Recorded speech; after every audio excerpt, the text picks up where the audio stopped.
mais relevantes fotógrafos ainda ativos é o brasileiro Germán Lorca. Tem uma extensa produção fotográfica, são praticamente 70 anos de trabalho, passando por diferentes momentos da fotografia. Uma produção na fase da fotografia preto e branco, na colorida, trabalhos autorais, comerciais para editoras e agências de publicidade e um vigor criativo ímpar. Seu Germán Lorca, brasileiro, residente de São Paulo, registrou muito da trajetória do Brasil e de tudo que a gente viveu aí como mudanças sociais, culturais e econômicas. A gente veio hoje até o Instituto Itaú Cultural para conversar com o professor Rubens Fernandes, pesquisador e diretor da Faculdade de Comunicação da FAAP e curador dessa exposição. Nós vamos falar de fotografia, vamos falar do Germán Lorca e quem sabe até eu prometo uma surpresinha no meio da nossa entrevista.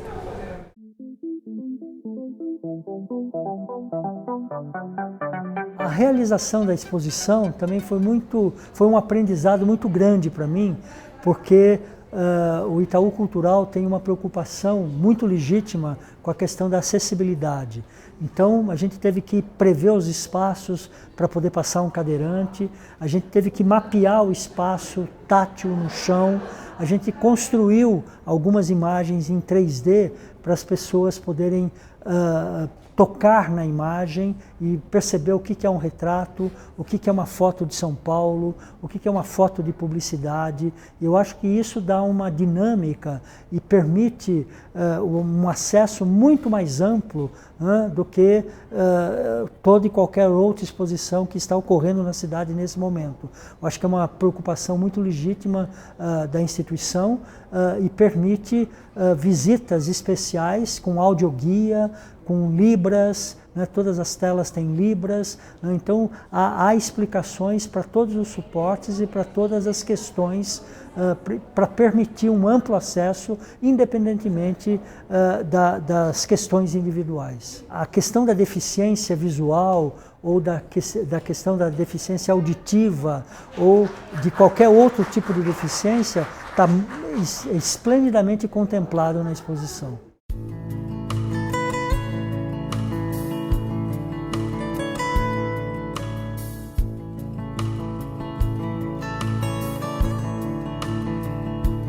Rubens, acho que uma questão que poucas pessoas têm assim, na memória é que a fotografia publicitária também já foi muito preto e branco.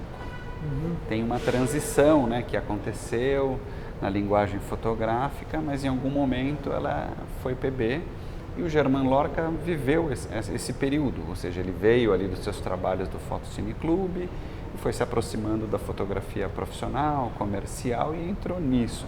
O que a gente pode observar aqui nesse processo que mostra para a gente um pouquinho dessa transição? Eu acho que no caso aqui do Lorca, ele começa a sua trajetória profissional exatamente com a publicidade, porque as agências estavam se instalando no Brasil no início, na primeira década, nos primeiros anos dos anos 50. Né? Então, você tem a McCann Erickson, a Alcântara Machado, a Thompson, agências americanas e a Alcântara Machado, que é uma agência brasileira que estava se organizando para começar a explorar esse mercado que era um mercado do pós-guerra em plena ascensão. Naquele momento, nem todas as revistas faziam cor. Então, é o momento de você utilizar o preto e branco, porque vem da ilustração preto e branco, então a fotografia já era um decalque para a ilustração e, a partir de 49 especificamente, a fotografia é utilizada de pronto, assim, na publicidade. E o Lorca, que começa em 52, 53, ele pega exatamente esse momento de a instalação das agências, o mercado ascendente, promissor, as revistas ilustradas começam a ter tiragens altas, então ele entra exatamente nesse momento e tem essa primeira parte aqui do trabalho dele, que é exatamente essa fotografia publicitária PB, onde há uma dificuldade de você encontrar o modelo, então os filhos são os modelos, as sobrinhas, os primos, então é muito interessante a gente perceber que você identifica a família do Lorca na publicidade justamente pela ausência de um profissionalismo na área de modelo, na área de representantes específicos dessa cadeia produtiva.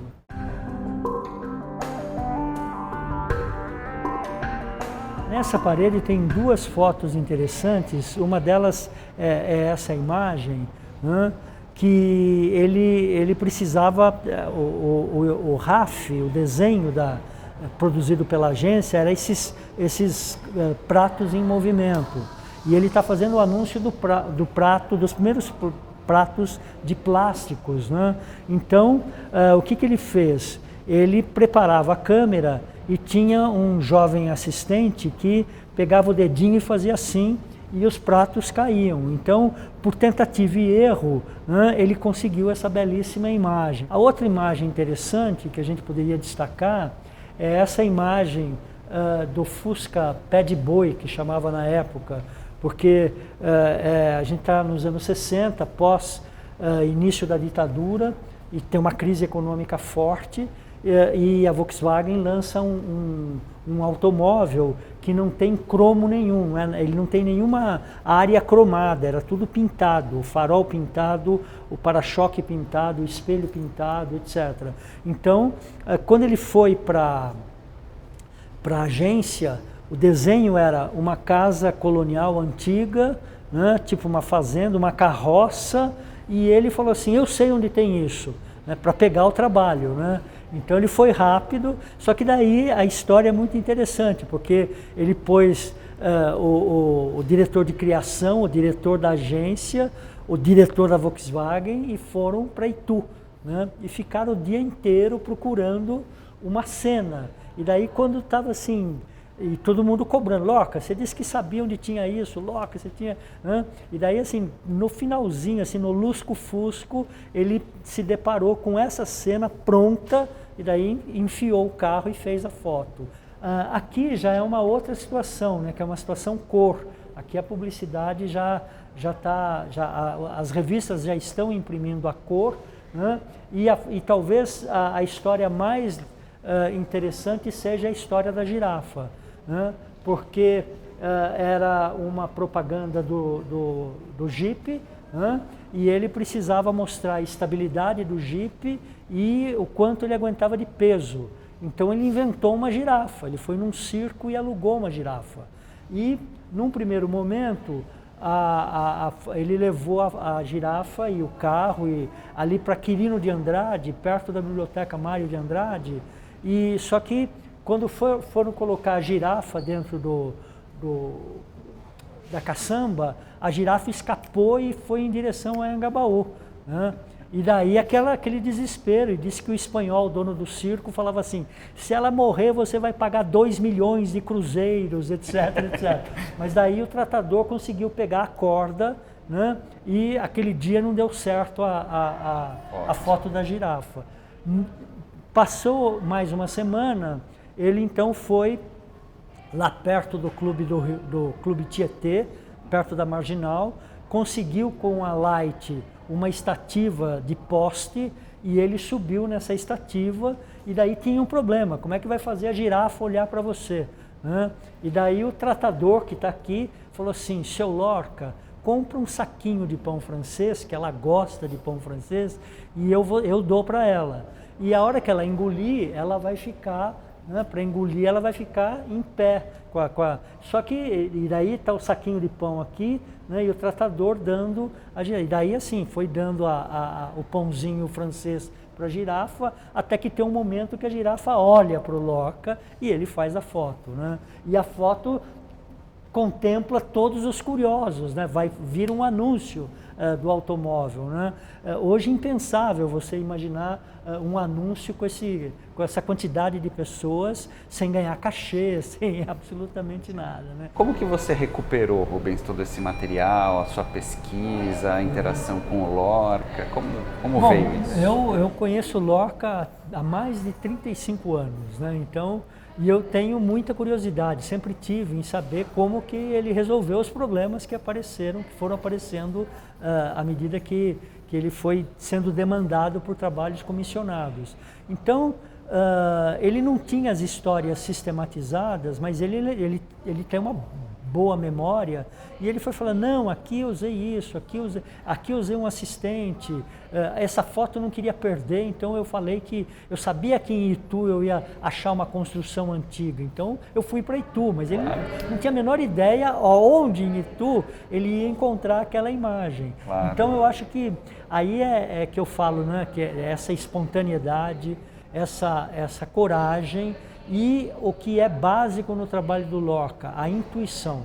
Ele é um fotógrafo intuitivo, desde o início, porque ele sai da contabilidade e vem para a fotografia. Então, essa intuição é muito presente no trabalho dele, porque às vezes ele resolve tudo em um clique e às vezes ele precisa de 10 cliques para resolver, mas ele resolve.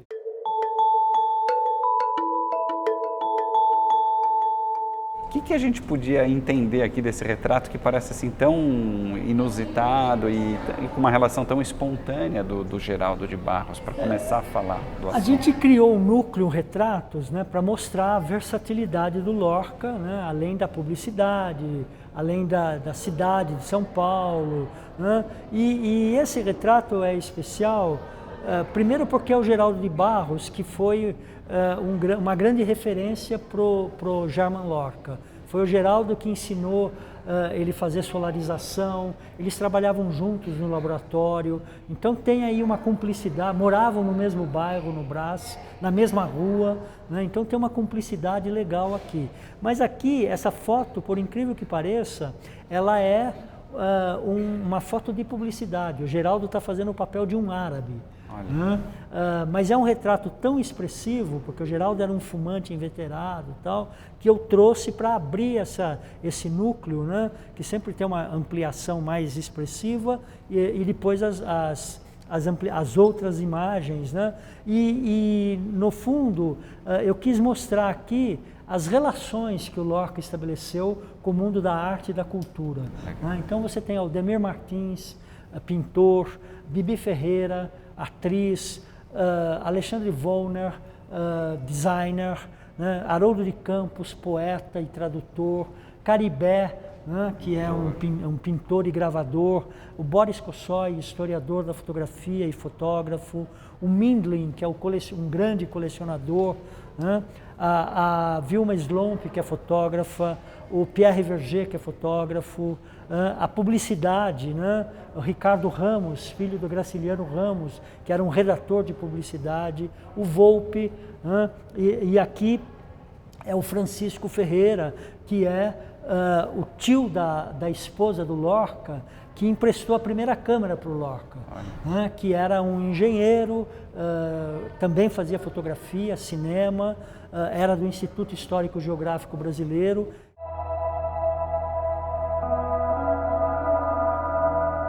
São Paulo, né, que é a cidade que o Lorca mora, é um campo fértil também, e acho que muito de interessante do trabalho dele é como ele tem uma vida profissional muito extensa, ativa até hoje. Ele registrou São Paulo em vários momentos, né? A São Paulo da garoa até a São Paulo frenética que a gente vive hoje. E tem aqui várias situações. Como que você escolheu isso?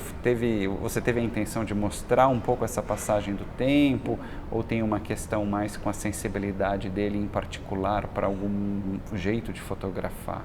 Não, o material dele da cidade é merecedor de um livro assim especialíssimo, né? Porque abrange quase 70 anos de história. Mas ele começa a olhar para a cidade num primeiro momento na época do clube, né? Claro. Então, em 49, por exemplo, quando ele faz essa imagem do Parque Dom Pedro, no clube estava se experimentando o contraluz, né?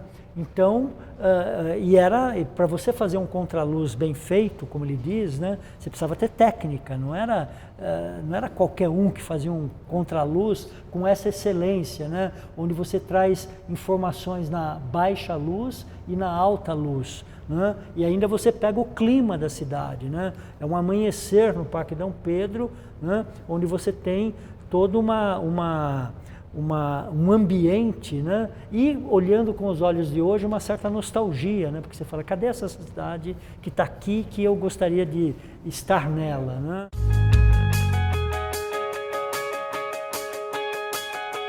O Lorca, ele gostava de fotografia, ele tinha uma câmerazinha simples, né? E quando ele se casou, ele emprestou uma câmera de um tio da esposa dele, e para a lua de mel, para fazer um registro da lua de mel e tal. Quando ele voltou, o resultado era bom, né?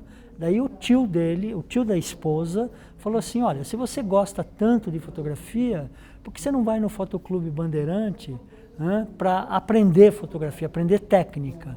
E daí ele foi para o Fotocine Clube, né, e lá ele descobre um mundo, né, porque não era simples, não era tão simples apenas apertar o botão, mandar revelar o filme, ter uma resposta, etc.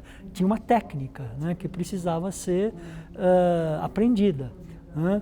Então ele começa a frequentar o clube, né, e entra em contato então com uma série de profissionais liberais, porque o clube era formado por arquitetos, engenheiros, pintores, advogados, e ele era como ele diz, ele era um simples contador, né? E só que em pouquíssimo tempo, assim, ele já era uma personalidade dentro do clube, porque ele aprendeu muito rápido, né? E ele começa então a ter as suas fotos publicadas no boletim do Fotoclube. Então, primeiro ele ganha um concurso interno como destaque do mês, depois ele ganha capa, e daí ele vai percebendo que existe um talento ali que ele poderia desenvolver, explorar, né? Então, é muito legal você ver esse conjunto que eu chamei da produção dele do Fotoclube, que vai de 48 a 52, porque realmente aqui ele experimenta de tudo, né? Ele aprende a fazer solarização com o Geraldo de Barros, né? Essa imagem é uma imagem muito importante e ela é muito emblemática, e a vida inteira eu perguntei para o Lorca quem era essa pessoa, por que ele fez essa foto, etc, etc. E ele falou, não, isso é um exercício de solarização, mas na verdade, somente agora, depois de mais de 35 anos, eu falei, por que essa foto chama Diable au Corps? Né? Ele falou, não, era um filme que estava passando na época. E daí eu fui atrás, né? Então daí eu pesquisei no Estadão, né, 49, Diable au Corps, e daí descobri o nome do filme, e o filme tem na internet, fui ver o filme e tem essa cena, né? Então é um enquadramento bem noir, assim, aquele cinema noir francês, né? E é a história de um jovem de 17 anos que se apaixona por uma velha de 25 anos, entre aspas, né? Porque o marido dela foi para a guerra e ela ficou sozinha em Paris, e ela se apaixona por um garoto do colégio, né? Então a história tem uma quentura, assim, uma insinuação sexual, etc, etc.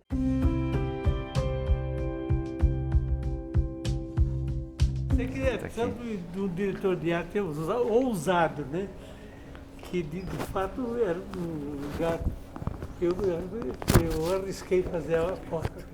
Mas hoje você não faz nada disso aí, impossível. Se não aconteceu um desastre. E a agência queria um cartão de Natal, não é? Pediu cartão de Natal, mas com o próprio fotógrafo. E aí o reflexo. E ele fez um autorretrato na bola de Natal. Na Avenida São João, né? Na Avenida Esquina da Praça do Correio. Muito bacana.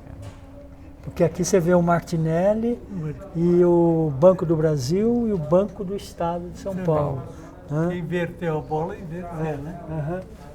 Então é muito interessante essa imagem e, de novo, né, como ele criou essa imagem a partir de um briefing, assim, eu quero um cartão de Natal. Né? E é de novo essa potência criativa. Dele, do diretor de arte e sua. a finalização minha. Claro. Você é o criativo aqui, você é o criador intuitivo. Não, intuitivo, isso tá certo.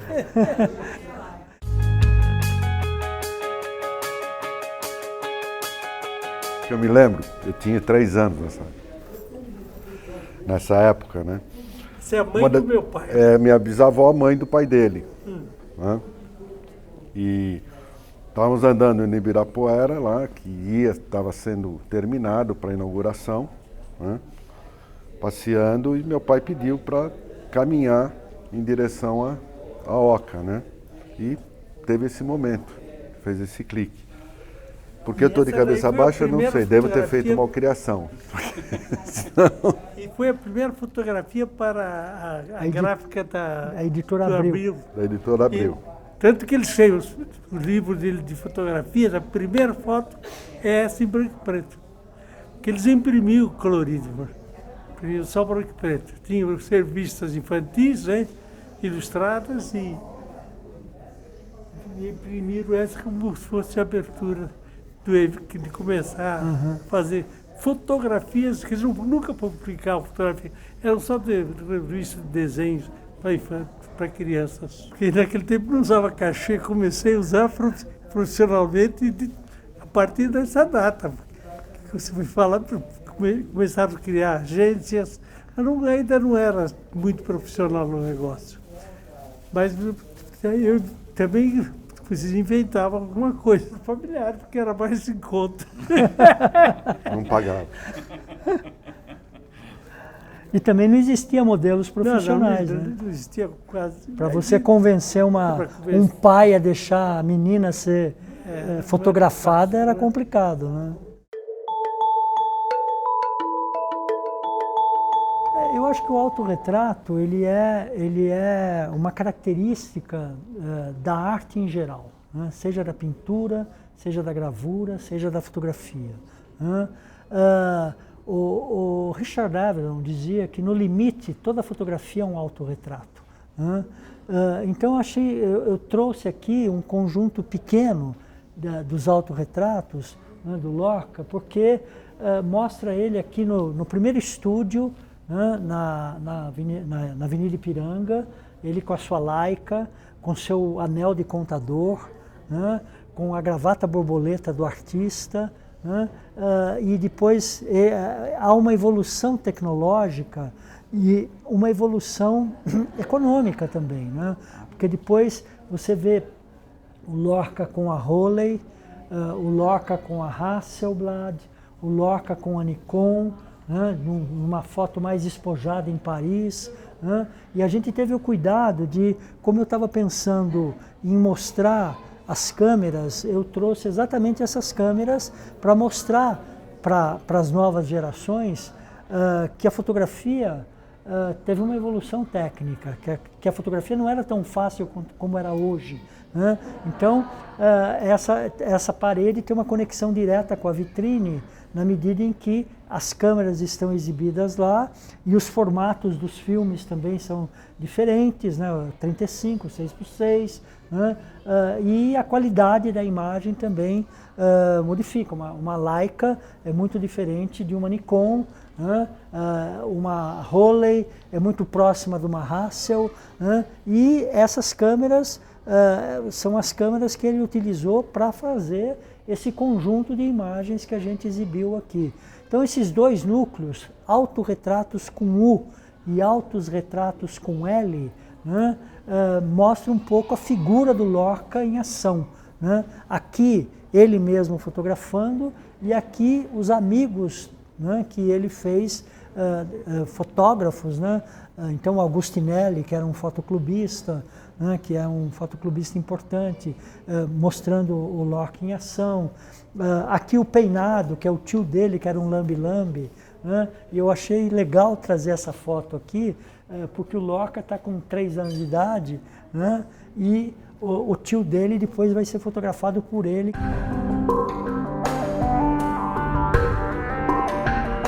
E essa vitrine, né, ela foi construída primeiro para dar uma transparência para o espaço, né, porque ela podia ser uma vitrine no chão ou tal, mas eu quis essa transparência com a luz, né, e também aqui você tem uma visão dos tons da exposição. A gente trabalhou na mesma paleta de cores, né, e é de um azul claríssimo até um azul escuro. Então, quando você vê os 2 andares, você tem o mesmo tom, que são sutilezas curatoriais que aparentemente podem não tocar ninguém, mas para quem está construindo, criando o projeto, é muito importante você fazer um rebatimento das imagens, das formas, né? Aqui temos um pequeno conjunto dos boletins do Fotoclube, né, onde ele foi capa pela primeira vez em 52, e depois o Diablo Corpo, que é uma outra foto importante, né? Então aqui você percebe que ele vai ganhando espaço dentro do clube, né? E aqui um núcleo afetivo, né? Um núcleo afetivo onde é a família, são os sobrinhos, os filhos, os netos, os bisnetos, né? E esse conjunto de porta-retratos está na casa do Lorca. Eu tirei da casa do Lorca e trouxe para a exposição, né? A gente somente limpou os porta-retratos, né? Mas é o conjunto que convive com ele diariamente, né? Então é muito legal. E os prêmios, a gente falou pouco dos prêmios, mas é importante lembrar que o Lorca foi um fotógrafo muito premiado. Então, desde 52 até 2014, que é esse último prêmio da Trip Transformadores, né, você vê que a trajetória é uma trajetória de um vencedor, né, uma trajetória de um fotógrafo que apostou na mudança profissional, né, quer dizer, ele sai da contabilidade, que ele tinha uma certa segurança e uma certa estabilidade, vai para o mundo da fotografia, que era um mundo muito novo, se a gente, né, retroceder um pouco o tempo e pensar em 1952, encara esse desafio e constrói uma trajetória de muito sucesso.